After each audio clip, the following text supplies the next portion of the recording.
한 주간도 평안히 잘 한 주간이 아니죠. 지난 3일 동안도 잘 지내셨습니까?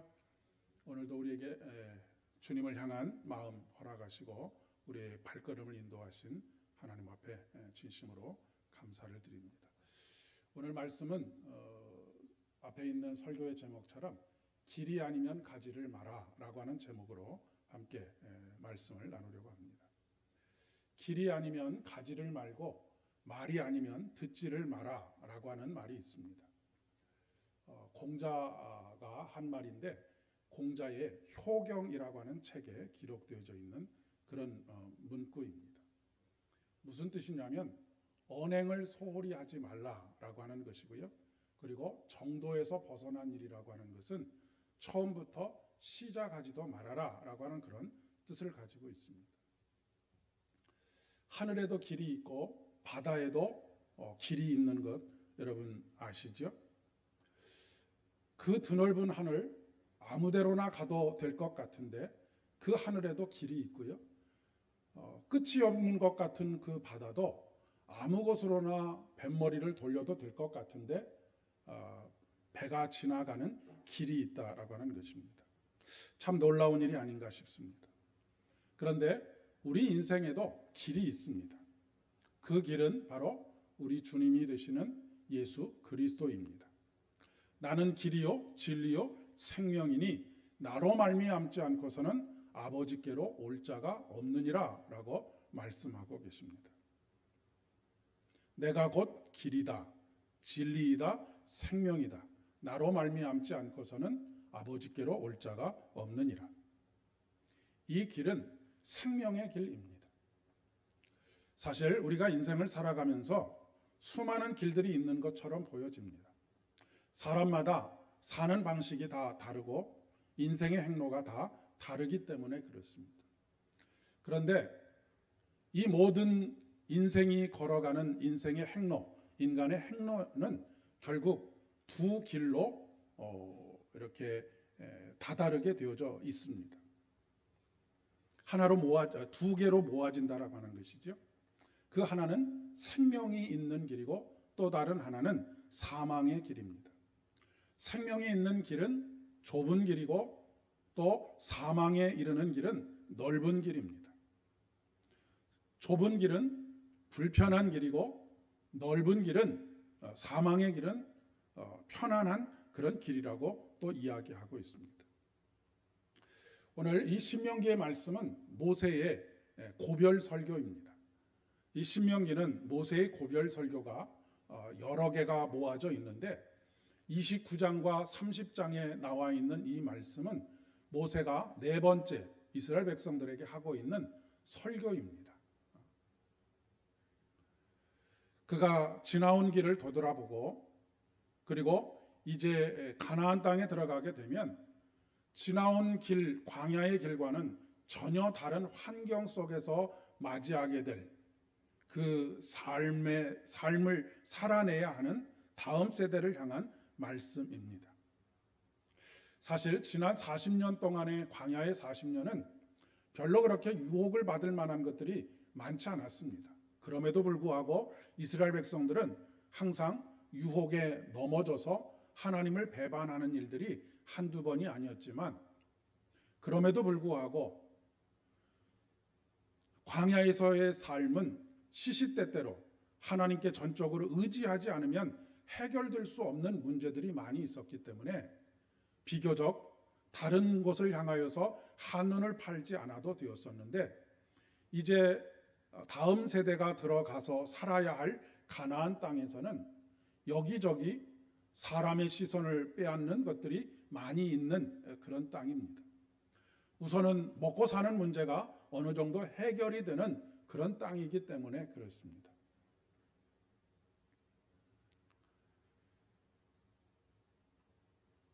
그리고 또한 삶의 방식 자체가 달라지게 되어져 있습니다. 이제까지는 유목민으로서 양을 치는 그런 삶을 살았다고 한다면 이제부터 가나안 땅에 들어가서는 농사를 짓는 정착민으로서의 삶을 살아야 하는 것이죠. 이 정착민으로서의 삶을 산다는 것은 그에 걸맞는 문화가 있습니다. 삶의 스타일이 있는데 이 삶의 스타일은 무엇과 아주 밀접한 관계를 가지고 있느냐면 그들이 가지고 있는 종교와 아주 밀접한 관계가 있습니다. 우리가 지금 기독교 신앙을 가지고 살아가지만 이 대한민국에서 오랜 역사 속에서 사람들에게 형성되어져 있는 문화는 그냥 문화 그 자체가 아닙니다. 그것은 모든 문화들이 다 무엇과 연결이 되어 있어요? 종교와 연결이 되어져 있는 것입니다. 어떤 것은 불교와 연결이 되어 있고, 어떤 것은 유교와 연결이 되어 있고, 어떤 것은 무교하고 연결이 되어져 있고. 그러니까 지금 이스라엘 민족들도 광야 40년 동안에 그들이 경험했던 것과는 전혀 다른 문화를 경험하게 될 것인데, 그 모든 문화들은 대부분 다 종교와 연결이 되어져 있다라고 하는 것입니다. 그러니까 그 문화를 따르지 않으면 그 종교를 배척하는 일이 될 수밖에 없는 것이 되겠죠.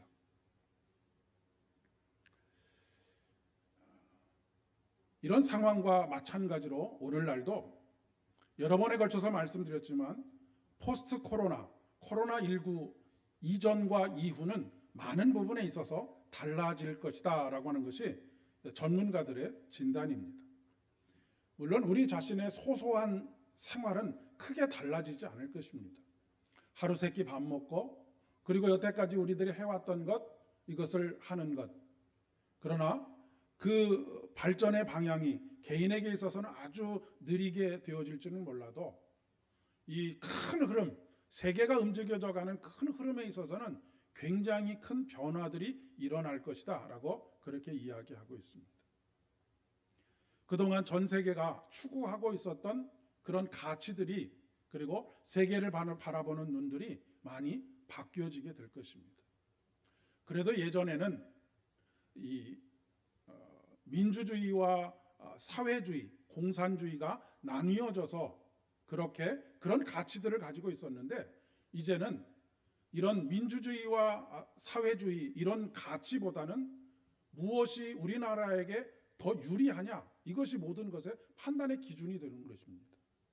그래서 국제사회에서는 그런 말을 합니다.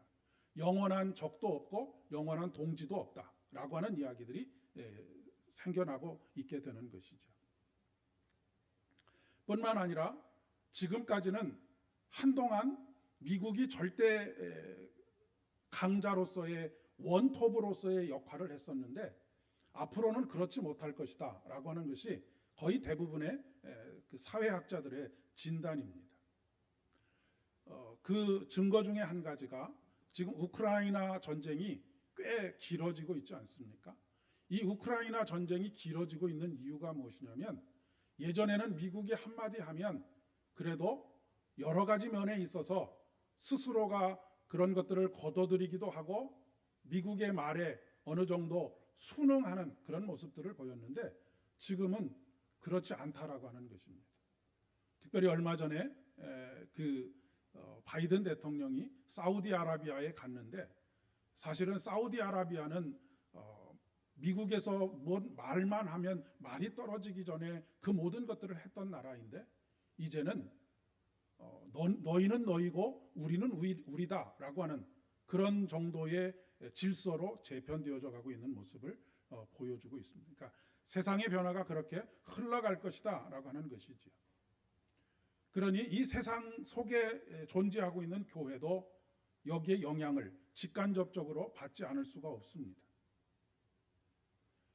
우리는 이제 전혀 다른 세상, 마치 유목 생활을 하다가 정착민으로서의 농사를 짓는 삶으로 바뀌는 것과 같이 앞으로의 세상은 우리가 예상할 수 없는, 한 번도 살아보지 않은, 경험되지 않은 그런 세상을 만나게 될 것이다 라고 하는 것입니다. 그런데 문제는 그 세상이, 우리가 앞으로 직면하게 될 세상이 어떤 세상이다 라고 구체적으로 이야기할 수 없다라고 하는 것입니다.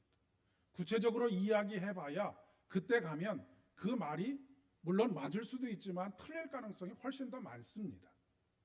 그렇다고 한다면 이런 시점에서 우리가 우리 자신도 그렇고 우리의 다음 세대들에게도 무엇을 물려주어야 하느냐라고 하면 구체적으로 무엇이 바뀔 것이니까 이것을 대처하라라고 하는 것이기보다는 그것을 어떤 것에도 흔들리지 않는 중심, 본질을 전해주어야 한다라고 하는 것이죠. 그것이 바로 예수가 그리스도이신 것, 오직 예수님만이 온 세상의 유일한 소망이 되신다라고 하는 이 한 가지 사실을 물려주어야 한다라고 하는 것입니다.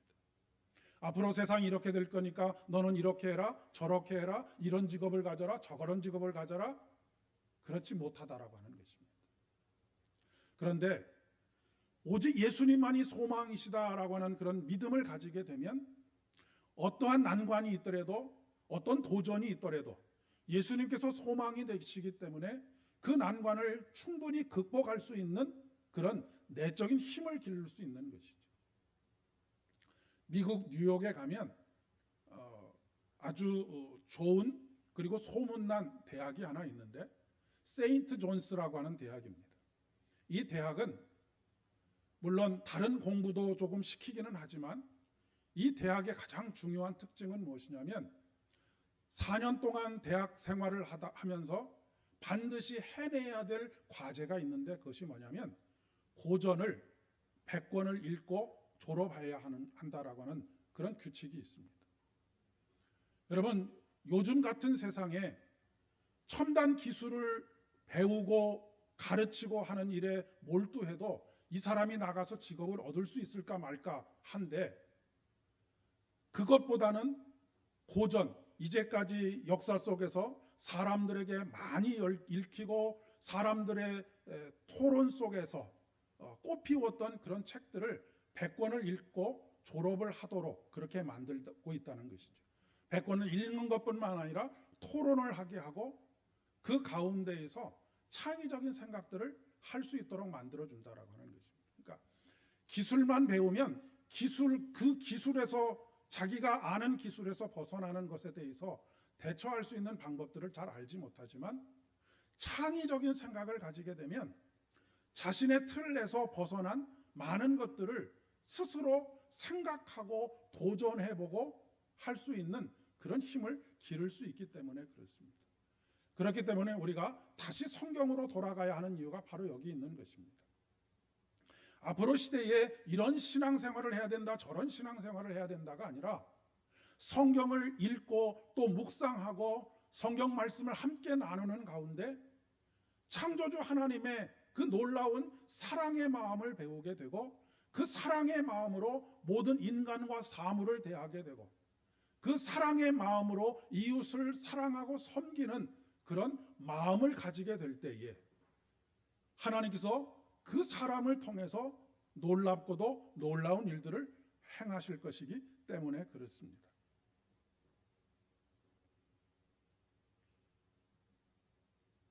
그런데 안타깝게도 이 비본질적인 변화들은 수용하지 않고 지켜내느라고 정작 복음을 잃어버리고 복음의 본질을 지켜내지 못하는 어리석음을 범하고 있습니다. 우리가 이러저러한 많은 것들을 배우고 습득하지만 정작 하나님의 말씀과는 점점 멀어져 가고 있는 이 시대를 보고 있기 때문에 그렇습니다. 사실 우리가 이 복음의 본질 이외에 다른 것들은 적극적으로 수용할 필요가 있습니다. 세상의 변화를 무조건적으로 거부할 필요가 없다라고 하는 것이죠. 그런데 그 기준이 무엇이냐면 율법의 정신, 바로 하나님 사랑과 이웃 사랑의 정신, 그 정신을 가지고 받아들일 것은 받아들이고 거부할 것은 거부할 수 있어야 하는 것이죠. 예수님께서 이 땅에 오셨을 때에 바리새인들이 저질렀던 어리석음이 바로 그것입니다. 복음의 핵심인 예수 그리스도께서 이 땅에 오셨는데 그 예수님은 거부하고 그동안 자신들이 지켜왔던 율법을 지키느라 예수님을 잃어버리고 말았다라고 하는 그런 이야기인 것이죠. 예수 그리스도께서 이 땅에 오셔서 하나님 나라가 이 땅에 임했는데 그들은 그 하나님의 나라의 그림자를 보여주고 있는 율법을 붙들고 있었다라고 하는 그런 이야기입니다. 예수님께서 이 땅에 오셔서 만들어지는 새 세상, 이 새로운 세상은 무엇에 의해서 통치가 되는 세상입니까? 바로 율법의 정신, 본질, 하나님의 말씀의 본질인 하나님 사랑과 이웃 사랑을 통해서 다스려지는 나라가 바로 하나님의 나라입니다. 그렇기 때문에 우리 신앙의 핵심은 무엇이냐면 바로 임마누엘 신앙입니다. 임마누엘 신앙이라고 하는 것은 바로 예수 그리스도께서 우리의 삶으로 들어오시는 것이고, 우리의 가정으로 들어오는 것이고, 우리의 일터와 우리의 사업장과 우리의 모든 관계들 속으로 들어오는 것입니다. 거기서부터 새로운 시작이 되는 것이죠. 임마누엘이라고 하는 것은 날마다 우리와 함께 하시는 하나님, 그리고 우리와 동행하시는 하나님, 우리의 발걸음을 인도하시는 그 하나님과 함께 매일매일 순간순간을 살아가는 것입니다. 그런데 상당히 많은 수의 성도들이 그 길을 선택하지 않습니다. 이제까지 익숙한 길, 쉬운 길, 편한 길을 선택하는 것이죠. 그 이유는 자유와 방종을 구별하지 못하기 때문에 그렇습니다. 방종은 아무렇게나 사는 것이 방종이라고 이야기할 수 있지만, 방종이라고 하는 말의 더 정확한 뜻은 죄의 종으로, 욕망의 종으로 살아가는 것이 바로 방종하는 것입니다. 모든 쾌락을 다 제하고 오직 자신이 목표로 삼은 바, 자신의 욕망을 이루는 그 삶을 살아가는 것, 이것이 바로 방종이라고 하는 것입니다. 우리는 보통 방종하면 술 먹고 난잡한 생활을 하고 하는 것을 방종이라고 생각하기 쉬운데, 극도로 수도자적인 삶을 사는 것 같이 살면서 오직 욕망을 따라 살아가는 것, 그것이 바로 방종하는 삶이라고 하는 것입니다. 그에 반해서 자유라고 하는 것은, 진리 안에서의 자유라고 하는 것은 죄와 사망의 권세에서 해방되어지는 것을 말하는 것이죠.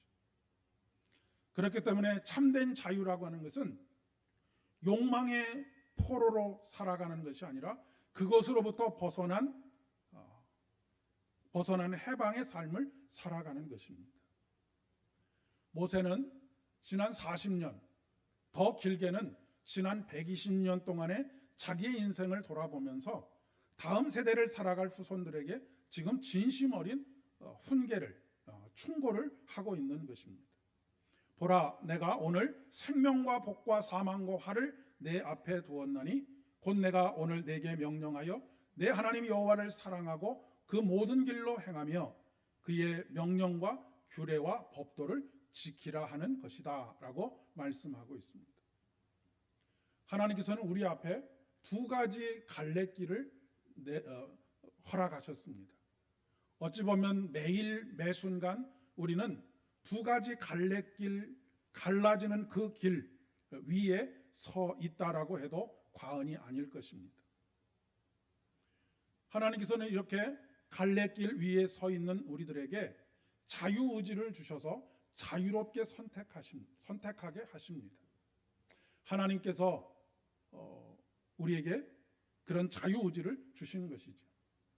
그런데 우리의 근본적인 내면 속에는 항상 무엇이 작동하고 있느냐면 죄에 대한 경향성이 작동하고 있습니다. 마치 자석에게 끌려가듯, 쇠붙이가 자석에게 끌려가듯 우리는 매 순간 선택을 할 때마다 편안한 것을 선택하고자 하는, 그리고 넓은 길을 선택하고자 하는 그런 마음이 항상 있다라고 하는 그런 이야기입니다. 오늘 새벽에도 여러분들과 함께 말씀을 나누었었는데, 하나님께서 이끌어 주심, 끌어당겨 주심이 없으면 우리는 이런 죄의 경향성을 극복하는 것이 불가능합니다. 그런데 많은 경우 하나님께서 이끌어 주시는 이 이끌어 주심에 불순종하는 경우들이 많이 있지요. 그 하나님의 손길을 거부하는 때가 많이 있습니다. 그렇기 때문에 우리가 하나님 앞에 간구해야 할 것은 바로 은혜인 것이지요. 은혜가 임할 때 우리는 하나님께서 끌어당겨 주시는 그 끌어당김에 대해서 자발적으로 순종할 수 있게 되기 때문에 그렇습니다. 우리는 매일 매순간 선택의 기로에 섭니다. 우리의 삶의 모든 것이 선택이지요. 아침에 일어나자마자 무엇을 할 것인지를 선택하게 하고, 무엇을 먹을까, 무엇을 입을까, 무엇을 마실까 날마다 선택하게 합니다. 이렇게 소소한 선택, 이런 것들은 우리의 인생에 크게 우리 인생의 길을 흔들어 놓을 만한 그런 선택들은 아니죠. 하지만 중요한 선택들이 있습니다. 그 중요한 선택들은 생명을 선택하느냐 사망을 선택하느냐의 기로에 서게 하는 것이죠. 자신의 삶의 지향점이 무엇을 향해야 할지에 대해서 선택하게 하는 것입니다. 지난주에도 말씀드렸지만 우리가 무엇을 중요하게 여기느냐에 따라서 그 사람이 하는 일이 달라집니다. 돈을 버는 일이 가장 중요하면 그 사람이 하는 모든 일들은 다 돈을 버는 일에 집중하게 되어져 있습니다. 소유하는 것을 소중하게 여기는 사람은 거기에 다 집중이 되어 있지. 하지만 그런 것과는 상관없이 그것은 조금 부족하더라도 내 마음이 평안하고 행복한 것에 초점이 맞춰져 있는 사람은 그런 것들을 조금 내려놓습니다. 그러게 어떻게 하면 마음이 좀 더 평안함을 얻고 행복감을 얻을 수 있을지에 대해서 많은 시간들을 투자하고 그렇게 하지 않겠습니까? 예를 들어 일을 우선적으로 생각하는 사람은 모든 일이 사람이 상처를 받든 어떤 일이 생기든 일이 성공하는 것이 모든 것이 다 우선인 경우가 있습니다. 그런데 반대로 사람을 우선으로 생각하는 사람은 일이 조금 늦어지는 것 괜찮다라고 생각합니다. 사람이 다치지 않는 것, 사람이 상처받지 않는 것, 이것을 최우선으로 생각하게 되는 것이죠. 그 많은 선택은 앞에서 말씀드렸던 것처럼 두 가지로 우리에게 모아진다고 말씀드렸죠. 생명의 길과 사망의 길입니다.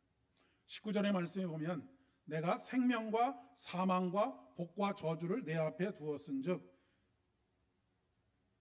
너와 내 자손이 살기 위하여 생명을 택하고 내 하나님 여호와를 사랑하고 그의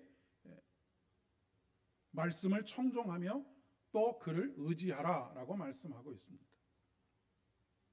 생명의 길은 좁고 힘든 길입니다. 사망의 길은 편하고 넓은 길입니다. 여기에 문제가 있는 것이죠. 우리는 서 있으면 앉고 싶습니다. 앉아 있으면 눕고 싶지요.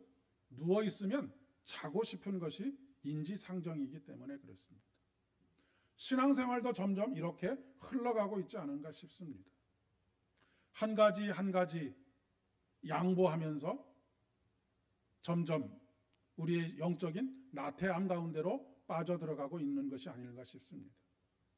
그 결과는 뻔한 결과를 낳을 수밖에 없는 것이죠.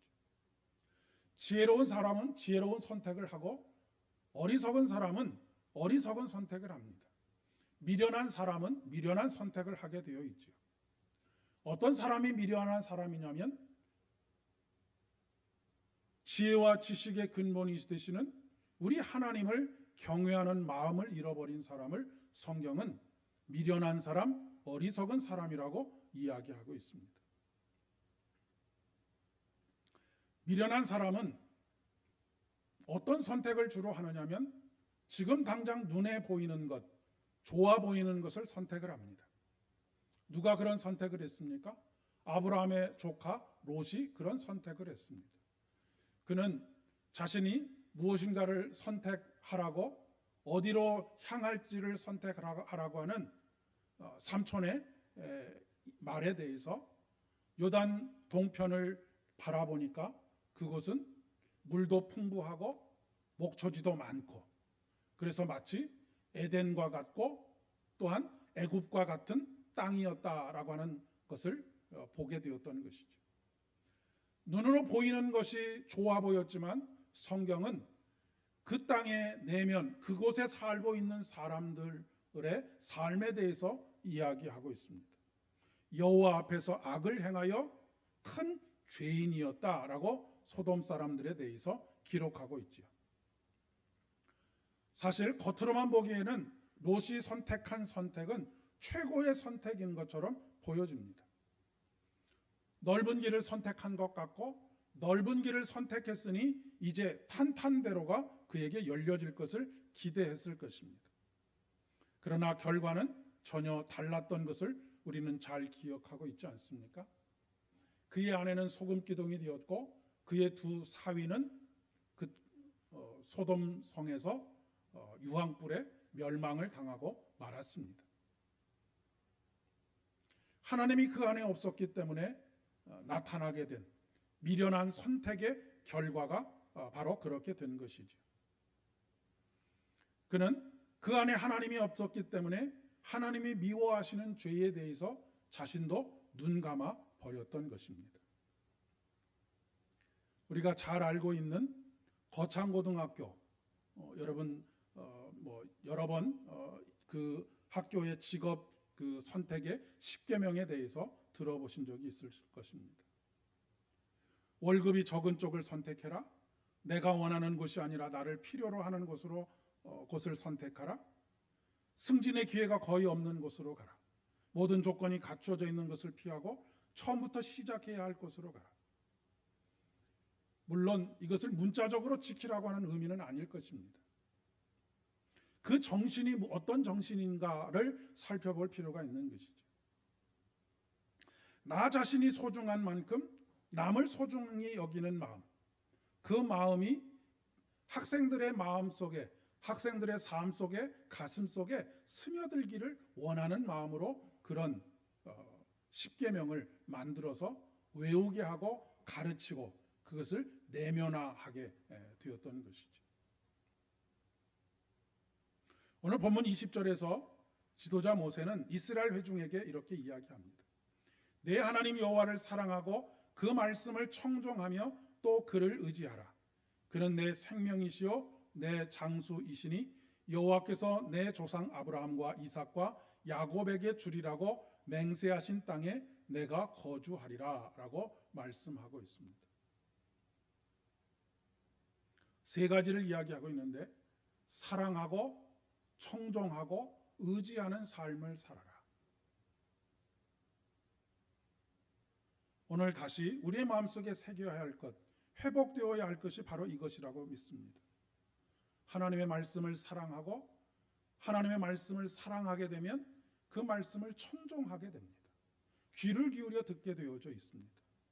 그리고 그 하나님께서 말씀하신 그 하나님을 의지하는 삶을 살아갈 수밖에 없게 되는 것이죠.